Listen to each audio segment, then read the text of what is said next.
Olá, começamos mais uma edição do Janela Internacional, programa da TV FPA dedicado às questões mundiais, política externa do governo Lula e política de relações internacionais do PT. Essa edição está sendo gravada no dia 13 de outubro, uma segunda-feira, por volta das 9 horas, mas só irá ao ar no dia 15, uma quarta-feira, a partir das 15 horas. O programa de hoje terá duas partes, uma introdução com os destaques da semana passada e depois um panorama geral das notícias pelo mundo. Começando a nossa introdução, finalmente no dia 6 de outubro ocorreu o esperado telefonema entre Lula e Donald Trump, durante a qual Lula pediu a suspensão da tarifa comercial adicional de 40% imposta pelos Estados Unidos às importações brasileiras. Segundo o comunicado do gabinete de Lula, a conversa durou uns 30 minutos, foi aparentemente amigável, os dois trocaram números de telefone para manter contato direto e Lula ainda reiterou o convite para Trump participar da COP30 em Belém. As tensões entre os dois presidentes estavam aumentando após uma carta enviada no final de julho anunciando o aumento das tarifas por diversos motivos, entre eles a ação penal contra o cavernícola, a sanção de ministros do Supremo Tribunal Federal, a começar por Alexandre de Moraes. Também anunciou a abertura de uma investigação contra o Brasil por práticas desleais sob a lei dos Estados Unidos de comércio, que data de 1974. Mesmo assim, o Brasil prosseguiu com o processo, condenando o cavernícola, mas Trump não tomou novas atitudes punitivas. Após o breve encontro à margem da Assembleia Geral da ONU em Nova York, analistas apontaram para a possibilidade de degelo nas relações entre os dois países, com a realidade batendo a porta de Trump. Principalmente no caso café e carne, as importações estadunidenses são muito dependentes do Brasil. E as tarifas adotadas encareceram demais esses produtos no mercado interno dos Estados Unidos, tendo como consequência o aumento de preços no país e a queda das importações. Soma-se a isso o fato de que nosso país parece ter resistido às tarifas melhor do que os Estados Unidos esperavam, com exportações totais crescendo em setembro em comparação com o ano anterior, à medida que se expandia para outros mercados. Pela parte brasileira, apesar de não ter ocorrido uma queda das exportações, a menor presença no mercado estadunidense pode prejudicar interesses de empresas voltadas para a exportação. As análises apontam que Lula poderia buscar acréscimos à lista de produtos isentos de tarifas, mas ele não estaria disposto a oferecer o mesmo tipo de concessões unilaterais que o Japão e a União Europeia concordaram em oferecer e que envolviam reduções tarifárias e promessas de investimentos para aprovar um novo acordo comercial. Também há a questão das terras raras, sobre as quais o Brasil possui a segunda maior reserva do mundo e permanecem em grande parte inexploradas. Trump já demonstrou interesse claro nesse assunto. O Comitê Norueguês do Nobel anunciou em 10 de outubro quem havia ganhado o Prêmio Nobel da Paz 2025. A política opositora venezuelana Maria Corina Machado. Segundo o comitê, ela estaria recebendo o prêmio por seu trabalho incansável na promoção dos direitos democráticos para o povo da Venezuela e por sua luta para alcançar uma transição justa e pacífica da ditadura para a democracia. O Escritório do Alto Comissariado das Nações Unidas para os Direitos Humanos parabenizou Machado, bem como o secretário-geral da ONU, Antônio Guterres. Na outra ponta, houve muitas críticas quanto a seu apoio declarado a Israel e ao governo de extrema-direita do primeiro-ministro israelense Benjamin Netanyahu. Ela chegou a afirmar que o terrorismo deveria ser derrotado a todo custo e que, se eleita, transferiria a embaixada da Venezuela de Tel Aviv para Jerusalém, mudando a política histórica da Venezuela de apoio à causa palestina. Houve críticas também pelo seu papel na instabilidade política venezuelana e seus constantes pedidos por uma invasão militar ao país para apoiar um golpe de Estado. Além de diversas personalidades mundiais, também fez uma crítica Michelle Elner, coordenadora da campanha latino-americana da plataforma estadunidense Code Pink, que declarou que Maria Corina não é um símbolo de paz ou progresso.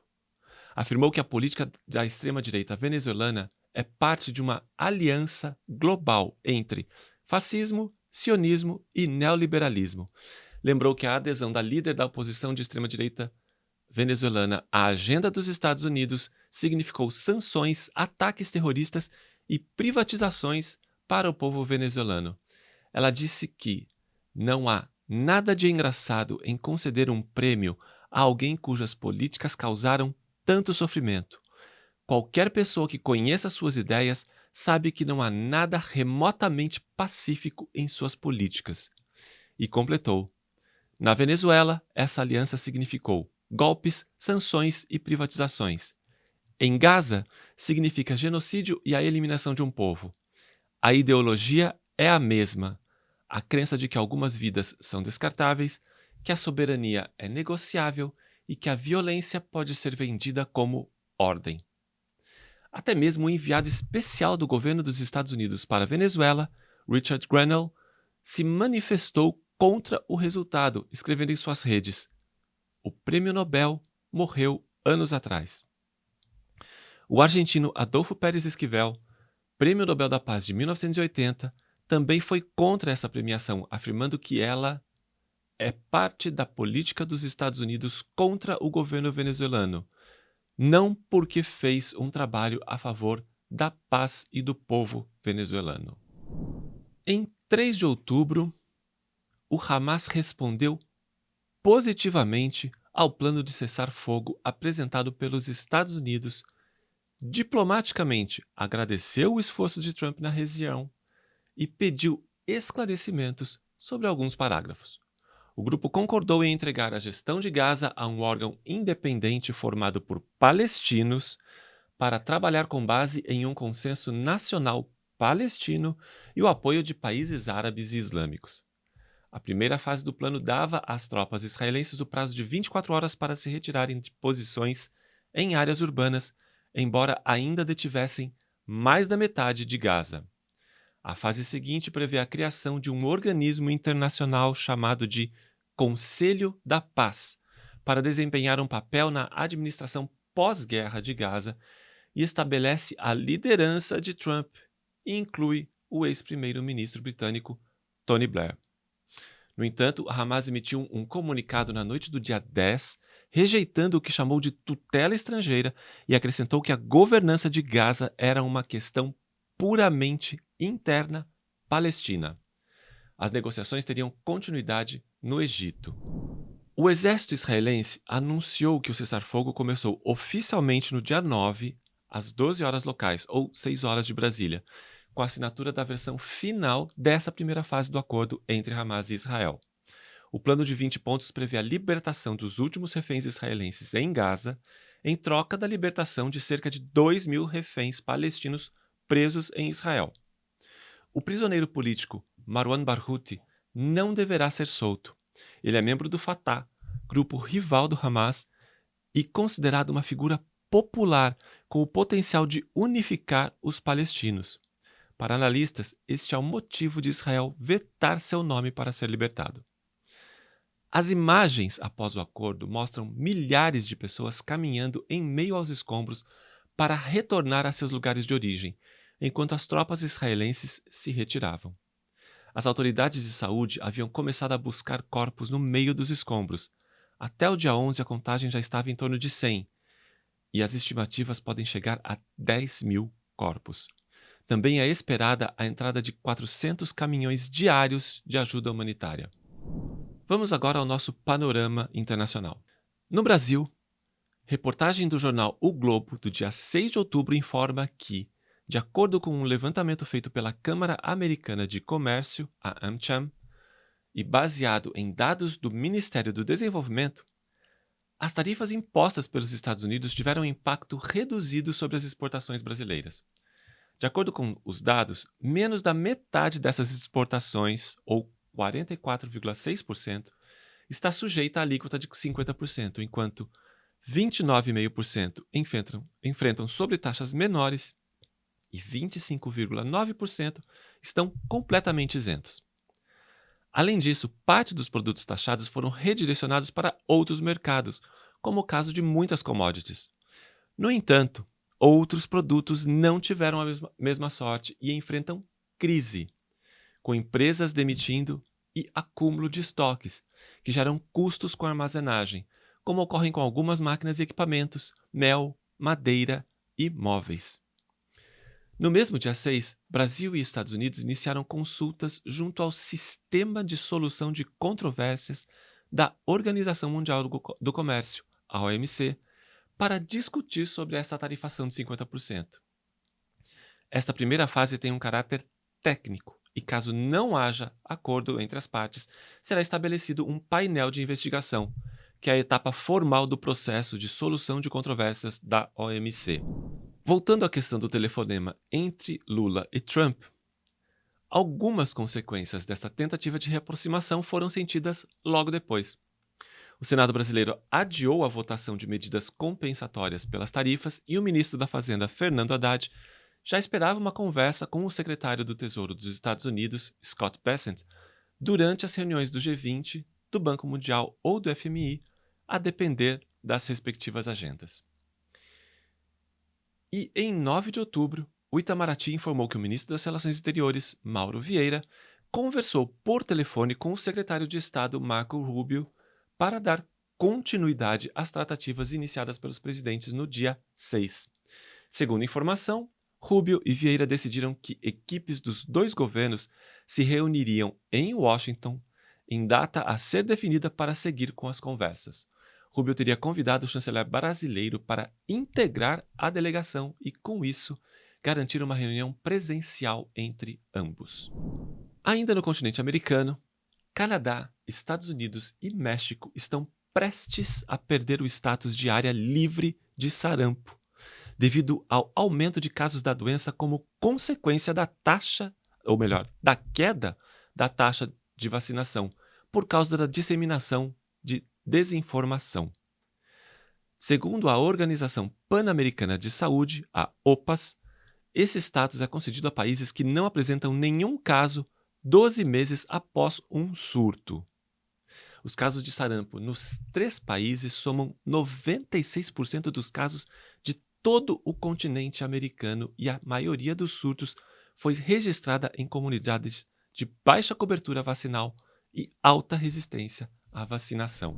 O Itamaraty informou que representantes do Mercosul e do Canadá iniciaram uma nova rodada de negociações comerciais em Brasília no dia 9, retomando um processo iniciado em 2018 e interrompido por conta da pandemia de Covid-19.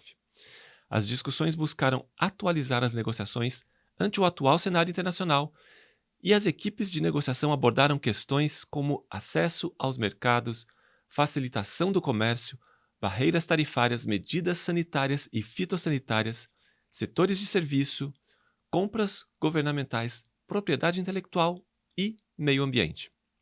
O ministro do Comércio Internacional do Canadá, Meninder Sidhu, enfatizou a importância de trabalhar com parceiros estratégicos num contexto de ameaça às regras comerciais, referindo-se às políticas tarifárias dos Estados Unidos. O ministro Mauro Vieira apoiou essa posição e descreveu a retomada como passo estratégico e oportuno que responde à atual conjuntura da economia internacional. Em setembro, o bloco avançou em sua agenda ao assinar um acordo de livre comércio com a Associação Europeia de Livre Comércio, EFTA, que inclui Islândia, Noruega, Suíça e Liechtenstein.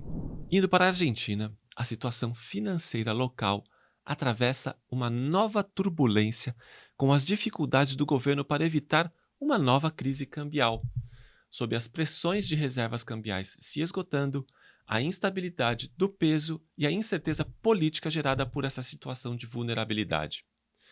Além disso, em 26 de outubro se realizam as eleições legislativas de meio de mandato, cujos resultados podem dificultar ainda mais o governo caso a oposição consiga aumentar sua participação parlamentar. Numa tentativa de socorro emergencial, no dia 9, o Tesouro dos Estados Unidos finalizou uma estrutura de swap cambial de 20 bilhões de dólares com a Argentina e comprou pesos no mercado aberto, cumprindo a promessa de Trump de sustentar o país em dificuldade e elevando drasticamente os títulos em dólar e peso argentino. No dia 8 de outubro, foram condenados os 2 réus acusados por tentativa de assassinato da então vice-presidenta Cristina Fernández de Kirchner em 1º de setembro de 2022. Fernando Sabag Montiel, um brasileiro simpatizante do nazismo, foi condenado a 10 anos de prisão por tentativa de homicídio agravado com arma de fogo. Somada a penas anteriores, sua condenação total chega a 14 anos. Sua então namorada, Brenda Uliarte, deve cumprir 8 anos de prisão por ter sido participante necessária do crime. Um terceiro suspeito, Nicolás Carrizo, foi absolvido e posto em liberdade. Na manifestação do dia 9, e que ocorre todas as quartas, a Argentina viveu mais um episódio de repressão em frente ao Congresso Nacional, com a polícia violando a marcha de aposentados e atacando um fotógrafo que cobria a manifestação e os manifestantes. 5 pessoas foram presas e outras foram atacadas com cacetetes, gás lacrimogênio e canhões de água. O Ministério da Segurança implementou uma operação de segurança desproporcional perto do Congresso, com um cordão de isolamento de policiais federais, da Gendarmeria e da Guarda Costeira, cercas e canhões de água, na véspera da votação na Câmara dos Deputados para regulamentar os decretos de necessidade e urgência do presidente Javier Milei. E reportamos hoje o falecimento de Vera Vijevani de Harat, mais conhecido como Vera Harat, em 3 de outubro de 2025, membro das Mães da Praça de Maio, organização a qual se filiou após o sequestro de sua filha, Franca, em 25 de junho de 1976, durante a última ditadura civil-militar argentina. Jornalista, escritora e ativista de direitos humanos, vinda de uma família italiana judia que se refugiou na Argentina em 1939 para escapar das leis raciais fascistas. Até seus últimos dias permaneceu ativa na conscientização sobre o Holocausto e na denúncia dos crimes contra a humanidade cometidos pela ditadura militar na Argentina.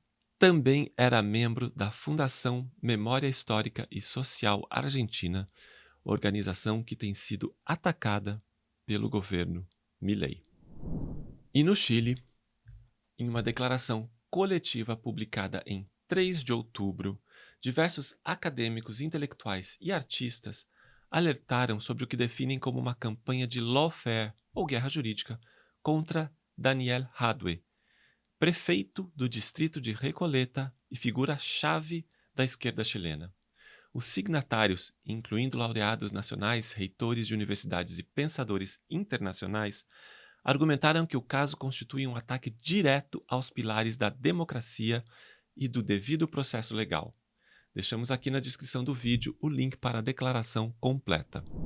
O presidente equatoriano, Daniel Noboa, escapou de um ataque ao veículo em que viajava para o sul do país e que ocorreu ao tentar atravessar um protesto de indígenas. A notícia foi anunciada pelo governo em 7 de outubro. Em entrevista, a ministra do Meio Ambiente e Energia, Inês Manzano, disse que cerca de 500 pessoas começaram a atirar pedras na comitiva presidencial e, segundo ela, há claramente marcas de bala no carro do presidente, garantindo que ele saiu ileso. As autoridades investigavam se as marcas haviam sido de fato causadas por tiros. No momento do ataque, a comitiva se dirigia para a cidade de Cañar, sul do país. Em seguida, o presidente foi participar de um evento público na cidade de Cuenca. Manzano indicou que o governo apresentou uma denúncia por tentativa de homicídio e que 5 pessoas foram presas. No dia 9, a juíza de garantias penais da província de Cañar, Érica Álvarez, declarou ilegal essa detenção, determinando que os direitos das pessoas detidas haviam sido violados pelas autoridades durante o processo. Os detidos foram privados de liberdade sem serem informados sobre seus direitos ou autorizados a se comunicar com familiares ou advogados, segundo o advogado e líder indígena Yacu Pérez. Após essa decisão, o Ministério Público não apresentou acusação contra os acusados, deixando o processo criminal suspenso. O ministro do Interior, John Heimberg, chamou essa decisão da juíza de uma traição e sustentou que, embora os detidos tenham participado do ataque, não foram os mandantes intelectuais e que a busca pelos responsáveis continua. Ele também apontou Marlon Vargas, presidente da Confederação de Nacionalidades Indígenas do Equador, a CONAIE, e Leônidas Issa, ex-líder da organização e ex-candidato à presidência, como possíveis mandantes, juntamente com outros opositores do governo Noboa. Em comunicado, ainda na noite do dia 7, a CONAIE havia rejeitado as acusações e questionou os responsáveis pela segurança do presidente por não avaliarem o risco de entrar numa área de fortes protestos. Alertou também sobre supostos atos de falsa bandeira para criminalizar o movimento indígena e desviar a atenção da realidade do país, que passa por uma grave crise social, econômica e política. Disponibilizamos na descrição o link para o comunicado em espanhol. Este incidente faz parte de um contexto de protestos sociais que já dura 17 dias consecutivos, em virtude do aumento do preço do diesel, uma medida que afetou severamente o funcionamento de serviços básicos como o transporte público e contribuiu para aumentar a inflação. Vamos agora para os Estados Unidos, onde os ataques de Donald Trump às cidades governadas por democratas seguem a todo vapor. O governador do Texas, Greg Abbott, apoiou a decisão do governo federal de enviar 400 membros da Guarda Nacional de seu estado para os estados de Illinois, Oregon e outros. Já o governador de Illinois, J.B. Pritzker, criticou duramente o que chamou de invasão de Donald Trump e pediu a Abbott, do Texas, que retirasse seu apoio a essa decisão e evitasse uma coordenação com ela. Essa troca de farpas entre os dois governadores ocorreu no momento em que imigrantes e cidadãos estadunidenses em Chicago, capital de Illinois, têm enfrentado prisões em massa nos últimos dias por agentes federais de imigração, com o uso de braçadeiras plásticas contra crianças e cidadãos do país, o que gerou grandes protestos. Agentes do Serviço de Imigração e Alfândega, o ICE, também usaram força física, munições químicas e balas de borracha para reprimir esses protestos. Enquanto isso, no dia 5, um juiz federal bloqueou temporariamente uma medida semelhante para enviar tropas da Guarda Nacional da Califórnia para o estado do Oregon, no noroeste do país, e sua capital, Portland. O procurador-geral do Oregon, Dan Rayfield, havia anunciado pouco antes que os estados do Oregon e da Califórnia estavam lançando uma nova ação judicial conjunta contra essa medida. Voltando a Illinois, Trump criticou o prefeito de Chicago, Brandon Johnson, e o governador do estado por resistirem à campanha de deportação em massa, enquanto tropas chegam ao estado. Ele chegou a pedir a prisão deles por resistir a essa campanha um dia após a chegada das tropas armadas do Texas, ao escrever em sua rede Truth Social. O prefeito de Chicago deveria estar preso por não proteger os agentes do ICE. O governador Pritzker também. No dia 9, juíza federal April M. Perry emitiu uma ordem de restrição temporária, impedindo legalmente o envio da Guarda Nacional para Illinois. O governador Pritzker é visto como um potencial candidato democrata nas eleições presidenciais de 2028. Ele tem sido um dos críticos mais ferozes de Donald Trump. O uso das Forças Armadas também tem aumentado as preocupações sobre o crescente autoritarismo do presidente, cuja repressão imigratória visa cumprir uma promessa eleitoral. No dia 10 de outubro, a presidente do Instituto de Tecnologia de Massachusetts, Sally Kornbluth, disse que não poderia apoiar um memorando que a Casa Branca enviou a 9 universidades de elite dos Estados Unidos, detalhando as políticas que deveriam seguir para obter tratamento preferencial para financiamento federal.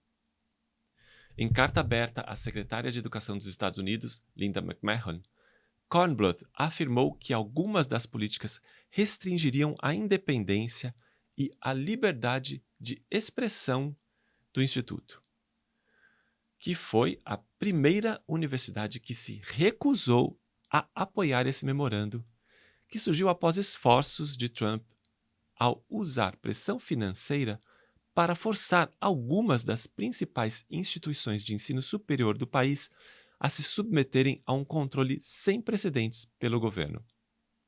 A Universidade Brown também recebeu o memorando, mas fechou um acordo com o governo federal em julho, concordando em pagar $50 milhões ao longo de 10 anos para apoiar o desenvolvimento da força de trabalho em Rhode Island, estado onde fica, em troca de descongelar $510 milhões em financiamento para pesquisas médicas e em ciências de saúde por parte do governo.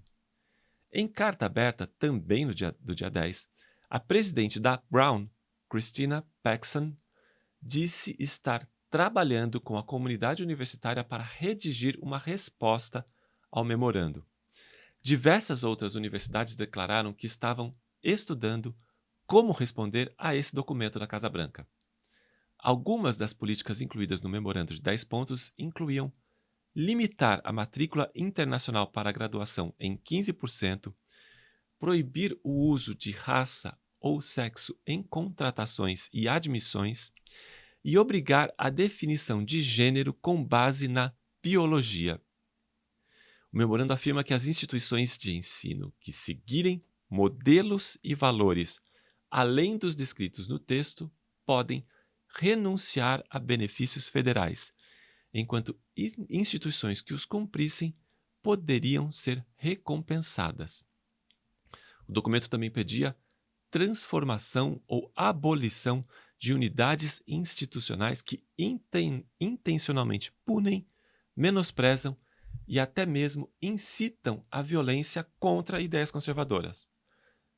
Mas ele não mencionava medidas semelhantes para proteger ideias liberais.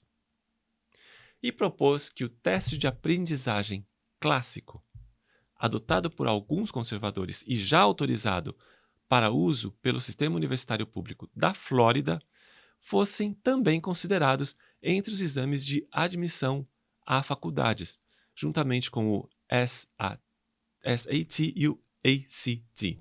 No Peru, de 9 para 10 de outubro, o Congresso votou pela destituição da presidenta Dina Boluarte, em sessão convocada horas depois de partidos políticos de todo o espectro político exigirem seu impeachment, enquanto o país luta contra uma intensa onda de criminalidade.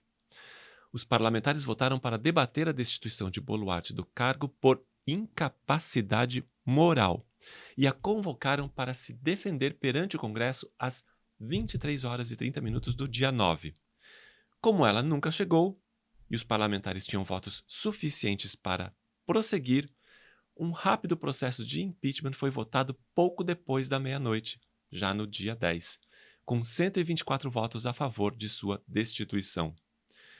Ao contrário de 8 tentativas anteriores para removê-la, quase todas as forças legislativas expressaram apoio, incluindo partidos de direita que historicamente a apoiaram. Essa reviravolta ocorreu poucas horas depois de um tiroteio em um show na capital ter inflamado a revolta contra a criminalidade que assola o país, e os legisladores votaram alegando a incapacidade do governo para conter a criminalidade. Boluarte, de 63 anos, assumiu o poder em dezembro de 2022 após seu antecessor, o presidente Pedro Castillo, sob o qual ela havia atuado como vice-presidenta, ter sido deposto e preso após tentar dissolver o Congresso. A remoção de Castilho foi recebida com meses de protestos generalizados e mortais, particularmente em comunidades rurais e indígenas, com o governo de Boluarte sendo acusado de usar força excessiva para reprimir. Como ela não tinha um vice-presidente, o presidente do Congresso, José Herrí, foi empossado como novo presidente do país. Voltando à Venezuela, uma iniciativa de parlamentares democratas dos Estados Unidos para interromper a campanha militar de Trump no Mar do Caribe, quase exclusivamente direcionada ao território venezuelano, foi rejeitada pelo Senado dos Estados Unidos. A iniciativa foi submetida à votação pelo senador democrata Adam Schiff, da Califórnia, e apoiada pelos senadores democratas Tim Kaine, da Virgínia, Ron Wyden, do Oregon, e pelo senador independente do Vermont, Bernie Sanders, e foi derrotada por 48 votos a favor e 51 votos contra. O projeto pretendia pôr fim aos ataques não autorizados das Forças Armadas dos Estados Unidos contra embarcações não identificadas no Caribe. Já ocorreram 5 desde 2 de setembro, resultando na morte de ao menos 21 pessoas. Segundo esses senadores, o Congresso tem competência exclusiva para declarar guerra a outros países ou a grupos de narcotráfico, bem como autorizar o uso da força.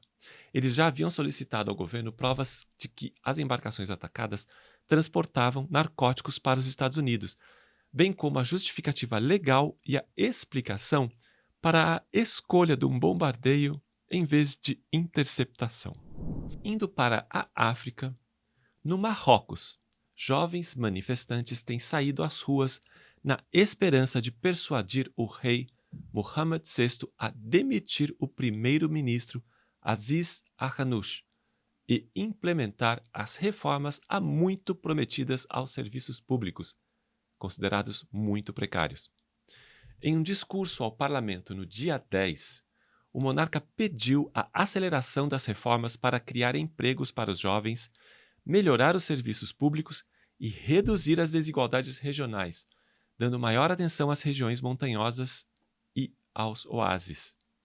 As áreas prioritárias incluem também os setores de educação, saúde e políticas locais de reabilitação. Seu discurso ocorreu após protestos do dia 9, quando o coletivo sem liderança Gen Z 212 realizou manifestações anticorrupção em Tanger, Casablanca e na capital, Rabat. A taxa de desemprego no Marrocos é de 12,8%, mas entre os jovens atinge 35,8% e chega a 19% entre formados. Os protestos eclodiram em setembro, após a morte de 8 mulheres grávidas em um hospital na cidade de Agadir, e tem como alvo as questões de gastos excessivos do país com infraestrutura, como estádios para a Copa do Mundo de 2030, em meio à negligência com instalações de saúde e educação. Na semana passada, o coletivo publicou uma carta pública ao rei, pedindo a demissão do governo e dos partidos políticos corruptos, liberdade a presos políticos e convocação de um fórum nacional para responsabilizar a corrupção. Vamos agora para a Ásia. Na China, em 10 de outubro, o país restringiu as exportações de terras raras, alegando interesse nacional. Em reação, Donald Trump anunciou que poderia impor tarifas de 100% sobre produtos chineses e medidas de controle de exportação. Essa disputa surge logo antes de um esperado encontro entre os presidentes Xi Jinping e Donald Trump, no final deste mês na Coreia do Sul. E no Irã, o ministro das Relações Exteriores, Abbas Araghchi, declarou no dia 5 que a cooperação com a Agência Internacional de Energia Atômica, AIEA, não era mais relevante para seu governo, após países ocidentais restabelecerem sanções internacionais a seu país. Ele se referia a um acordo assinado com a AIEA no mês passado. As negociações entre Irã e Estados Unidos, iniciadas em abril para retomar um acordo nuclear mais amplo, fracassaram após os ataques israelenses de junho contra instalações nucleares, militares e residenciais iranianas. Teherã acusou Washington de sabotar a via diplomática e exigiu garantias e o reconhecimento de seus direitos antes de qualquer possível retomada das negociações. Arakci observou que ainda haveria espaço para diplomacia. Vamos agora para a Europa, onde 3 meses após passar por uma moção em julho, a presidente da Comissão Europeia, Ursula von der Leyen, enfrentou 2 moções de censura pelos mesmos motivos anteriores, mas desta vez foram apresentadas ao Parlamento Europeu em Estrasburgo pelo grupo de extrema-direita Patriotas e pelo grupo de esquerda. Em pauta estavam o acordo comercial com o Mercosul, as tarifas estadunidenses e a guerra em Gaza. As moções foram rejeitadas, mas a chefe da Comissão Europeia se encontra cada vez mais enfraquecida e precisa negociar a cada texto para salvar sua posição. E na França, o primeiro-ministro Sébastien Lecornu renunciou no dia 6 de outubro, poucas semanas após assumir o cargo e horas após nomear o gabinete, aprofundando a longa crise econômica do país. Nomeado há menos de um mês, em 9 de setembro, Lecornu vinha sofrendo pressão nas últimas semanas para aprovar um orçamento no fragmentado parlamento francês e em meio a uma crise de dívida. É o 5º primeiro-ministro em 2 anos. Ele havia nomeado seus ministros na noite de domingo, mas renunciou ao cargo horas depois, tornando seu governo um dos mais efêmeros da história francesa. O novo gabinete deveria realizar sua primeira reunião na tarde de segunda-feira, mas, apesar das promessas de Lecornu de romper com a estratégia de seu antecessor, impopular, François Bayrou, a escalação dos novos ministros irritou oponentes e aliados. Muitas figuras do gabinete de Lecornu atuaram no governo anterior. Sua decisão de trazer de volta o ex-ministro das Finanças, Bruno Le Maire, como ministro da Defesa, foi especialmente impopular, com críticos afirmando que o déficit público francês havia disparado sob a gestão de Le Maire. Apesar da renúncia, Macron encarregou Lecornu de realizar conversas de última hora com outros partidos políticos até a noite de quarta-feira para definir uma plataforma de ação e estabilidade para o país. No entanto, essa renúncia não durou muito e Sébastien Lecornu retornou ao cargo após anúncio do presidente Emmanuel Macron na noite de 10 de outubro. Análises indicam que Macron quis manter uma pessoa leal no cargo. Lecornu disse que aceitaria a missão e estabeleceu 2 objetivos: aprovar um orçamento antes do final do ano e resolver os problemas cotidianos do povo francês. O desafio pela frente promete ser difícil, a começar pela formação do governo, e acredita-se que ele deva incluir figuras da sociedade civil mais técnicas do que políticos. Ficamos hoje por aqui. Muito obrigado.